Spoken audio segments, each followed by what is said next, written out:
Selamat pagi, Permisa. Kembali lagi bersama saya Ibra. Saya Felisa. Dalam program ini, kabar pertama datang dari kawasan Banjir Kanal Timur, Jakarta Timur. Di tengah pesatnya perkembangan wilayah tersebut, para pelaku usaha makro, kecil dan menengah (UMKM) terus menunjukkan peran penting mereka dalam mendorong pertumbuhan ekonomi lokal. Seiring meningkatnya aktivitas ekonomi di sekitar Banjir Kanal Timur, berbagai jenis UMKM mulai bermunculan, mulai dari kuliner, fashion, hingga produk kerajinan tangan. Para pelaku usaha ini tidak hanya memberikan lapangan pekerjaan pada masyarakat sekitar, tapi juga dalam memiliki peran dalam memperkuat ketahanan ekonomi daerah. Penglihatan situasi secara langsung akan diserahkan kepada reporter kami, yaitu kepada Abi dan Danendra. Baik, malam ini Senin 5 Oktober 2025 kami sedang berada di Banjir Kanal Timur, Jakarta Timur. Di sini kami akan melihat secara langsung aktivitas para UMKM, para pelaku UMKM dan juga warga sekitar BKT.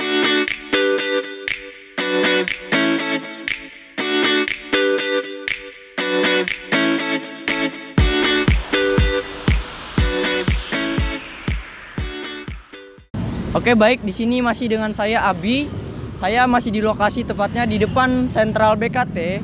Dan di sini saya dengan narasumber saya yang bernama Bapak Sumarno. Bapak Sumarno. Oke, Bapak Sumarno. Kira-kira Bapak Sumarno ini sudah berapa lama, Pak, berjualan di BKT ini, Pak? Semenjak ada BKT aja. Kenapa? Semenjak ada BKT. Oh, semenjak ada BKT berarti wah lama sekali itu ya, Pak. Lalu kira-kira apa sih, Pak, yang paling laris orang beli di sini, Pak? Orang beli di sini? Yang paling menurut Bapak? Yang jelas rasanya beda sama yang lain. Oh, berarti makanannya gitu ya, Pak? Makanannya macam-macam gitu, Pak. Berarti orang-orang datang kemari itu rata-rata untuk mencari makanannya ya, Pak ya? Karena banyak sekali variasi dan unik-unik lah, Pak, makanannya, Pak. Iya. Baik, terima kasih Bapak Sumarno. Oke, masih bersama saya Danendra. Saat ini saya di depan 195 Jakarta di BKT. Sekarang saya bersama narasumber, yaitu nama saya Kevin. Oke, Mas Kevin. Jika Mas Kevin datang ke BKT, kira-kira yang Mas Kevin cari itu apa? Kadang saya kalau jajan itu tergantung mau saya aja. Kalau saya lagi pengen yang manis-manis, saya belinya smoothies. Kalau saya lagi pengennya yang garing atau pedas atau asin itu saya kadang beli bakso atau mie ayam atau kentang-kentangan atau yang lainnya. Oke. Yang Mas Kevin cari, yang Mas Kevin sukai dari berbelanja di BKT dibandingkan di tempat lain itu apa ya? Kalau di sini tuh harganya murah, terus pilihan jajanannya banyak, dari yang manis-manis, yang asin-asin, dan makanan berat dan makanan ringan juga ada. Oke, makasih ya Mas Kevin. Iya, sama-sama.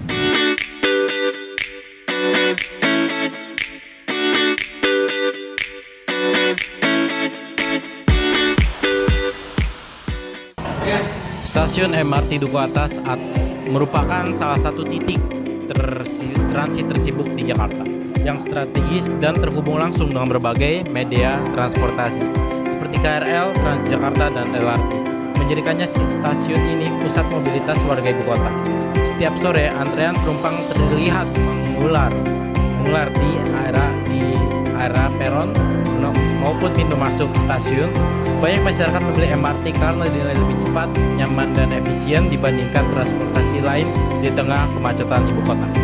Dan juga kita akan selanjutnya memberikan narasumber kami, yaitu kepada Vida, Abi, Angga, dan Rafan yang berada di MRT Duku Atas dalam kepadatan tersebut.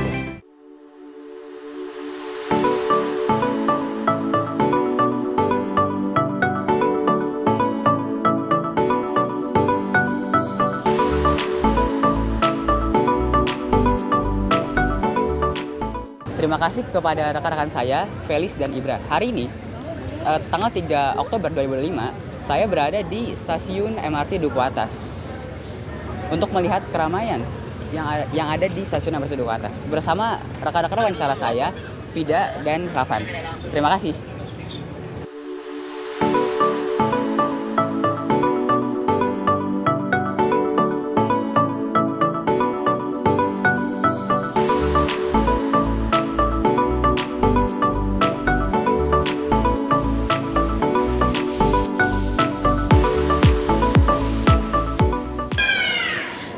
sini bersama saya Rafida dan narasumber saya. Aditya.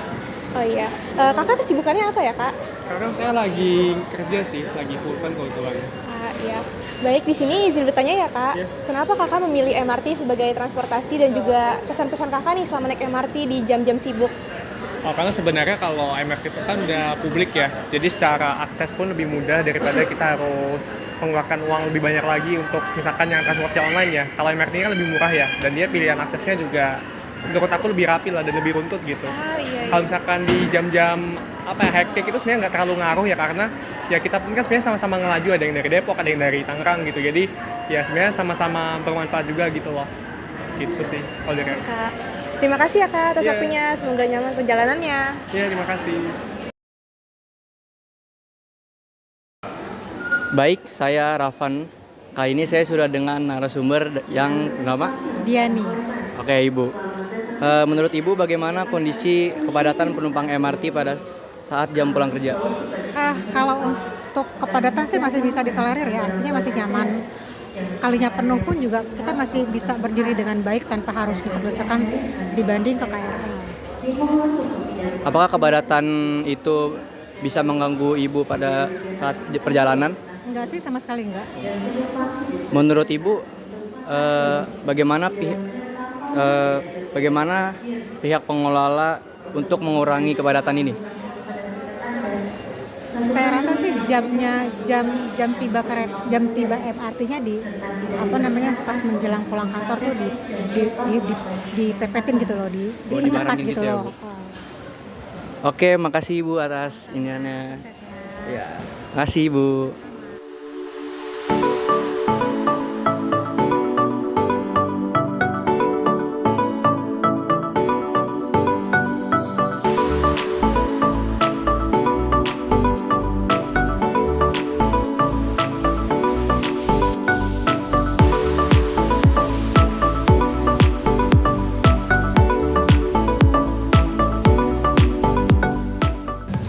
Oke, sekarang saya sudah ada di lokasi di depan pintu masuk stasiun MRT Duku Atas. Sekarang saya bersama narasumber saya dengan Rido.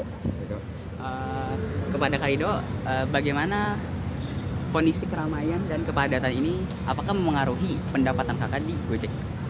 Kalau menurut saya dengan ramainya kondisi saat ini itu memengaruhi pendapatan saya di Gojek juga, karena Gojek itu butuh customer dan di sini tuh kondisinya ramai, jadi memungkinkan saya untuk pendapatan lebih pada hari ini gitu. Pertanyaan kedua, menurut Kak Rido, apakah lokasi di sini tuh menyulitkan untuk mendapatkan customer atau memudahkan customer untuk Kak Rido? Kalau menurut saya dari segi strategisnya lokasi ini tidak menyusahkan saya, tidak menyulitkan saya, karena di aplikasi tersebut sudah mudah untuk dicari stasiun ini, jadi tidak sulit lah untuk saya ngambil customer di sini. Terima kasih ya Kak. Iya.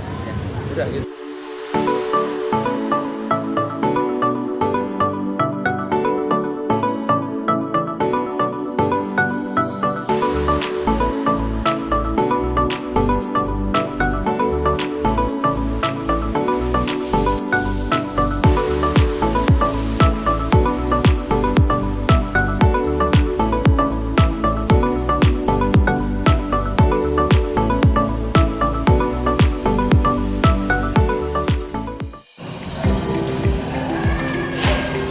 Kepadatan di stasiun MRT Duku Atas menjadi cerminan tingginya minat masyarakat terhadap transportasi pada modern. Diharapkan dengan pengelolaan yang lebih baik dan penambahan fasilitas pendukung, kenyamanan penumpang dapat terus terjaga. Dan juga terhadap kepadatan UMKM tersebut di area Banjir Kanal Timur juga menunjukkan peran yang sangat penting bagi pertumbuhan ekonomi yang terjadi di Indonesia.